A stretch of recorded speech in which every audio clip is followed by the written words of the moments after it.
Ya estamos de regreso aquí en Ahora con nuestro tema Nicaragua ante la revisión, el examen periódico universal que hace las Naciones Unidas, y en esta ocasión me gustaría que viéramos nuestro segmento Así lo han dicho. La ministra de Gobernación, Ana Isabel Morales, a cargo de la delegación del Estado de Nicaragua en Ginebra, dio varias declaraciones. Entre ellas, nosotros hemos retomado dos que nos llamaron muchísimo la atención. La primera justamente hace alusión a una de nuestras invitadas aquí en el estudio. ¿Por qué decimos que hay libertad de expresión? Voy a decirlo claramente. Elizabeth Romero, vos estuviste aquí, vos oíste todas las intervenciones y vos pudiste decir papel en mano cuántas delegaciones reconocieron los esfuerzos que el gobierno ha hecho a favor de los derechos humanos. Sin embargo, en tu artículo solo señalaste la parte negativa. ¿Hay libertad o no hay? Esto lo dijo Morales, y también fue consultada sobre si habría más transparencia en el sistema electoral y sobre la confirmación de funcionarios, como en el caso del presidente del Consejo Supremo Electoral, Roberto Rivas, y dijo lo siguiente: esto es lo que dicen los críticos. Nosotros estamos satisfechos con el trabajo realizado por el doctor Rivas. Si los diputados de la Asamblea Nacional, que es el órgano por excelencia donde los partidos políticos son los que deciden ratificarlo, pues nosotros estamos contentos. Pues primero me gustaría preguntarle a doña Elizabeth cuál fue su reacción ante esta pregunta y esta alusión directa que hace a su cobertura Ana Isabel Morales, la ministra de Gobernación, y que también precisamente lo toma como un ejemplo de decir: aquí hay libertad de expresión. No, bueno, nosotros ya estamos acostumbrados a que nos den ese tipo de respuesta. No, pues lo recibí como lo recibo normalmente. Esa era su forma de reaccionar a una pregunta nuestra y nosotros pues se lo aceptamos. O sea, se lo aceptamos en que no me voy a poner a discutir peor en un lugar que no era pues apropiado para entrar en una discusión. Tampoco la voy a hacer cambiar. ¿Pero usted cree que sí es cierto que su trabajo es prueba de que hay libertad de expresión en Nicaragua? Bueno, eso no es un todo. Eso no el que me respondan en un lugar donde yo la encuentro, que me acepte contestarme una pregunta, no es libertad de expresión. La libertad de expresión se llena con más cosas. Pero además te quiero decir que anteriormente, en la primera entrevista que habíamos hecho el miércoles, antes de su informe, ella nos había dicho a nosotros: hay libertad de expresión porque ustedes dicen lo que quieren decir. Además me dijo: no llegas porque no quieres llegar. Yo siempre te he respondido, ¿ves? Elizabeth, pues siempre, pues tal vez porque me conoce más, no sé, o no sé, sería personalismo, no lo sé. Pero me dijo: Elizabeth, vos no llegás porque no querés llegar. Yo le recordé: ministra, ni siquiera nos contestan los correos para una simple información sobre el sistema penitenciario. O sea, la libertad de expresión no se resume con que yo me encuentre un funcionario y me conteste una pregunta, o como que me haga un favor de contestarme esa pregunta, ¿verdad? Sino de que es más amplia. Aquí nosotros le señalamos, prácticamente hay censura para los medios que no comulgamos con el oficialismo. En este informe que tengo aquí en la mano, donde ustedes como CENID hacen una valoración de las 109 recomendaciones que dieron en 2010, uno de los señalamientos sobre la situación actual es esto, ¿no? De que hay medios de comunicación, y mencionados con nombre y apellido, que simplemente no se les da espacio en las coberturas a ciertas noticias, que tienen que ver y que involucran directamente a funcionarios públicos del gobierno.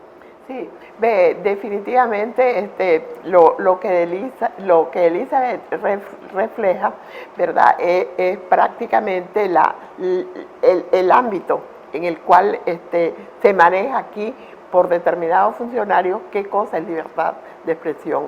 Y, por ejemplo, permitir o un medio que hace uso de su derecho a informar y soporta el tipo de presiones, porque por ejemplo no es un secreto y lo recoge la historia, la serie de presiones que han existido sobre la prensa y la serie de obstáculos para buscar cómo no tenga una posición independiente frente al acontecer. A nosotros no se nos olvida aquellos acosos permanentes en las mañanas que se hacían para que el periódico no circulara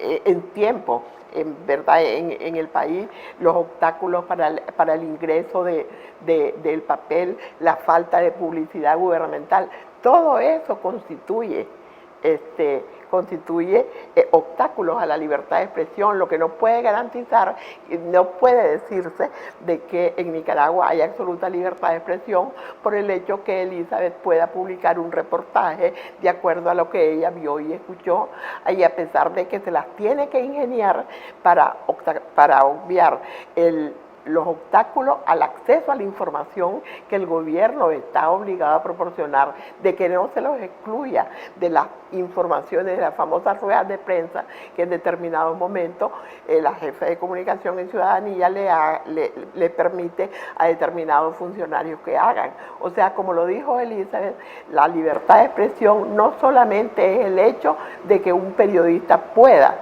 en un momento determinado, sorteando todos estos obstáculos, dar su información. Y esta recomendación la rechazaron tajantemente. ¿Qué nos quiere decir eso? ¿Que la situación va a continuar exactamente igual? Exactamente, y por qué no, a pesar de que se les recomendó y a pesar de que nosotros en el cabildeo que hicimos previamente al examen, con datos concretos les dijimos a muchas delegaciones la cantidad, el monopolio o el oligopolio, no sé cómo se le llama, el duopolio que existe en la concentración de medios. ¿Por qué no dijeron esto no es cierto?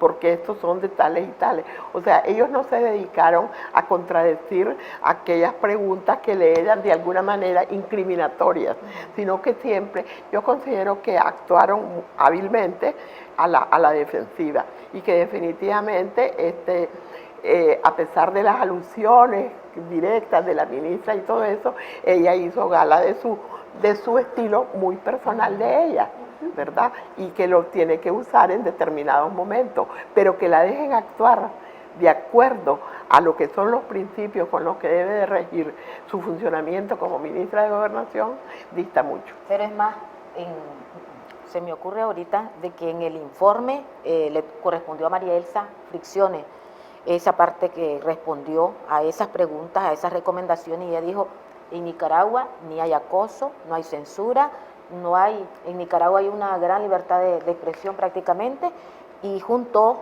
la otra que iban juntas, que es el acoso a los defensores de derechos humanos. Y entonces la respuesta, porque no hay presiones ni para periodistas ni defensores de derechos humanos, es que en Nicaragua hay más de 6.000, creo, organizaciones. Es correcto. Entonces eso, según ellos, esa es una forma de demostrar que en Nicaragua no ocurre lo que les está haciendo. Bueno, pueden existir, pero la forma en que trabajan es otra cosa y otro punto completamente aparte. Me gustaría que avanzáramos y tocáramos el punto del personaje del Consejo Supremo Electoral, Roberto Rivas Reyes. Me llama la atención, quería preguntarle a doña Elizabeth, directamente los países que hicieron recomendaciones en cuanto a cómo trabaja el órgano electoral en Nicaragua, hicieron alusión directa a Roberto Rivas, porque uno podría creer que este controversial personaje es solamente controversial dentro de Nicaragua, tal vez cuando uno da seguimiento a todas las coberturas en los medios de comunicación y siempre hay todo tipo de posiciones respecto al trabajo que ha hecho este funcionario público. Hay una alusión clara y directa a Roberto Rivas Reyes, a todo el órgano electoral. ¿Qué fue exactamente lo que se dijo? Fue más bien la independencia de los poderes y uno de ellos era el Consejo Supremo Electoral. Más bien la respuesta de la ministra fue justamente a lo que habíamos escuchado. Nosotros le consultamos de que por qué pues no le habían dado cabida a esas recomendaciones de independencia de poderes y sobre todo pues lo relacionado al Consejo Supremo Electoral, cuando nosotros estábamos conociendo a través de las noticias que se había dado una situación justamente en la costa atlántica, porque se estaba dando justamente con lo de Yátama, y entonces se le señaló eso y entonces ella fue que respondió de esa manera. Sí, pero además fíjate que ellos me parece que hay ahí un poco de cinismo en el nivel de respuesta, porque las respuestas que se le hicieron, que ellos dieron, o las recomendaciones que se le hicieron al respecto de tu pregunta sobre el Consejo Supremo Electoral, las formularon, las dejaron, dijeron no, las aprobamos porque ya están en curso.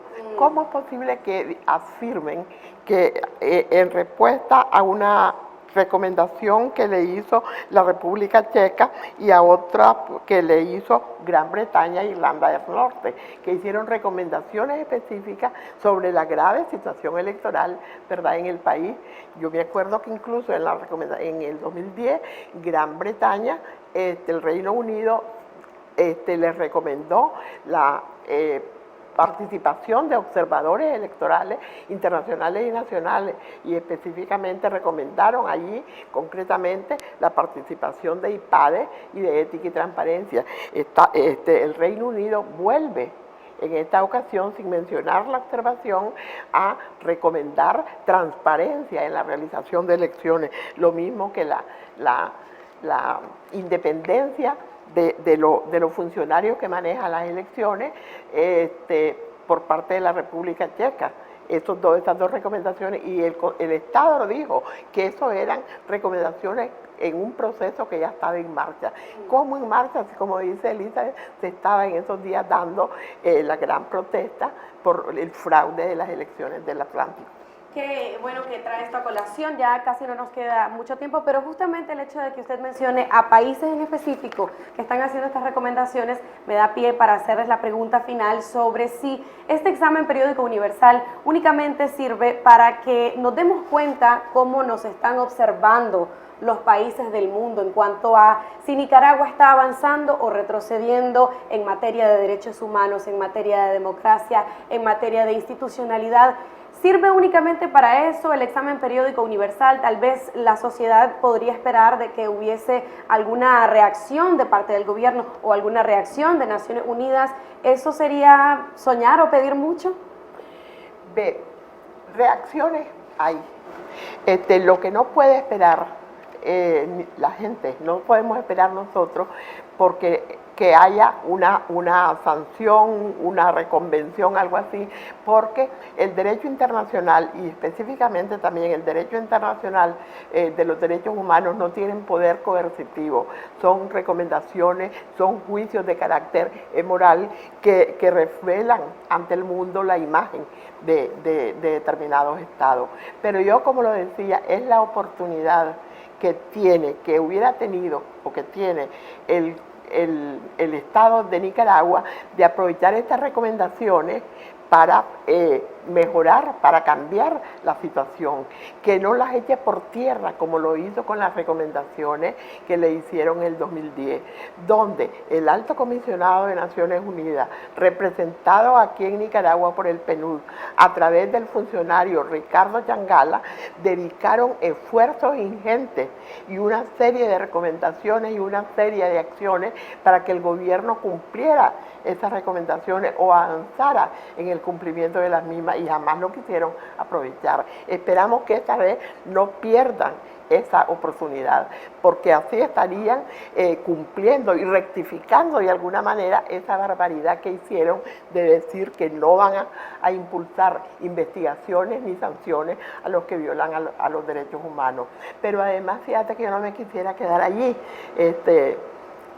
Cindy y Elizabeth, sino que pienso yo que estas recomendaciones las debemos de aprovechar nosotros también, porque si es verdad que somos los y las nicaragüenses los que debemos de buscar cómo exigir nuestros derechos, cómo usar de todos los medios que nos dan las normas nacionales e internacionales de derechos humanos, estas recomendaciones son instrumentos concretos que le pueden servir a cada sector de la población, mujeres, niños, familiares de detenidos, de privados de libertad, todo, para exigirle al Estado lo que el examen periódico universal le ha recomendado. Justamente eso te iba a decir, es como una pauta, doctora, que sirve incluso para la comunidad internacional de ver qué es lo que Nicaragua está aceptando, qué es lo que Nicaragua está rechazando, y a nivel de la sociedad, a lo interno, como un medidor, una forma de irte evaluando, valorando qué es lo que se comprometió, porque hay, aunque mínimas, ahí hay algunas recomendaciones que han aceptado que pueden servirle a la sociedad en general para ir marcando esa pauta para ver si verdaderamente lo que se comprometió pues lo está cumpliendo. Yo les agradezco a ambas por su tiempo y gracias a las personas que nos están viendo también en www.laprensa.com.ni. Sin duda un tema transversal en cómo va Nicaragua avanzando, como decías ya, en materia de derechos humanos y en materia de democracia. Y bueno, esperamos poder tenerlas pronto para también tener un análisis sobre los temas coyunturales de nuestro país. Gracias nuevamente y bueno, recuerden que ustedes también pueden sugerir los temas que quieren que aquí se aborden en este espacio semanal. Ahora escríbanos, estamos en las redes sociales, por supuesto también pueden escribir a nuestros correos electrónicos. Nos vemos, que tengan excelente día y hasta pronto.